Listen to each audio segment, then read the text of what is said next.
Reflex and spontaneous actions are primitive coordinative structures of our body systems and the foundation of our voluntary and complex motor behavior.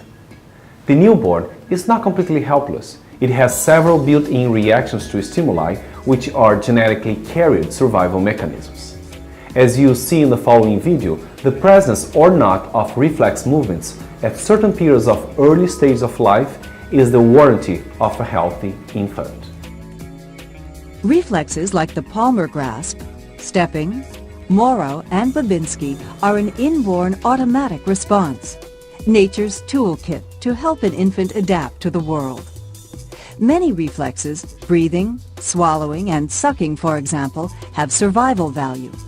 Other more primitive reflexes like the Morrow and grasping are considered leftovers from our evolutionary heritage.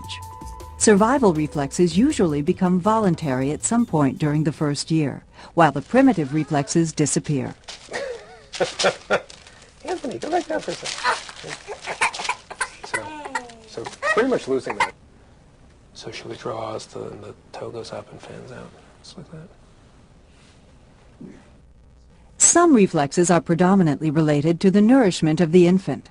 Here, in response to stroking at the corner of Aiden's mouth, we see the rooting reflex. 1-week-old Aiden turns his head and opens his mouth. He roots in the direction of the stroking. This helps the infant find the breast or bottle and begin feeding. Sucking is another reflex that helps the infant find food. Aiden will instinctively suck on any object that is placed in his mouth, including the doctor's finger.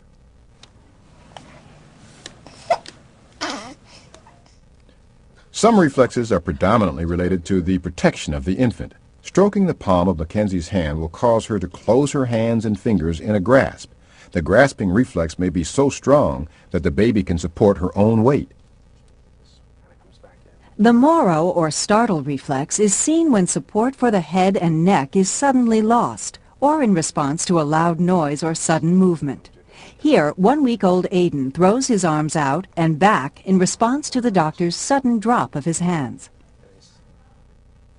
The Morrow reflex, which should be fully present at birth, begins to disappear at around 5 months of age. Jessipina, who is just 2 months old, has already begun to lose the Morrow reflex.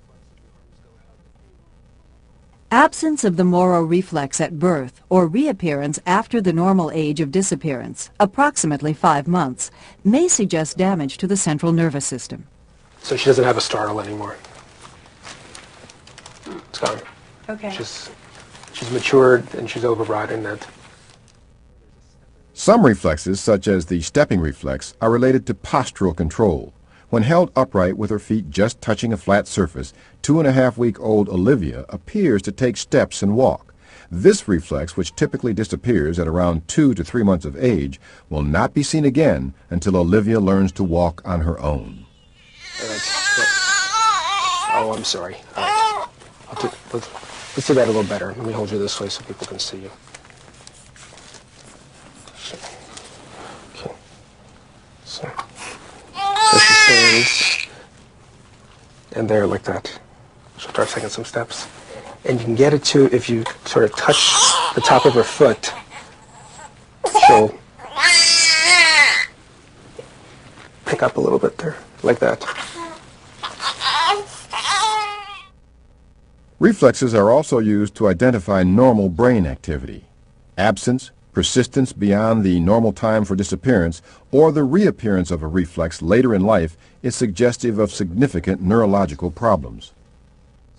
For example, the Babinski reflex, exhibited here by Olivia when the bottom of her foot is stroked, causes the big toe to flex towards the top of the foot and the other toes to fan out.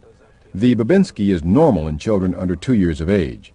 After 2 years of age, the presence of the Babinski indicates damage to the nerve paths connecting the spinal cord and the brain.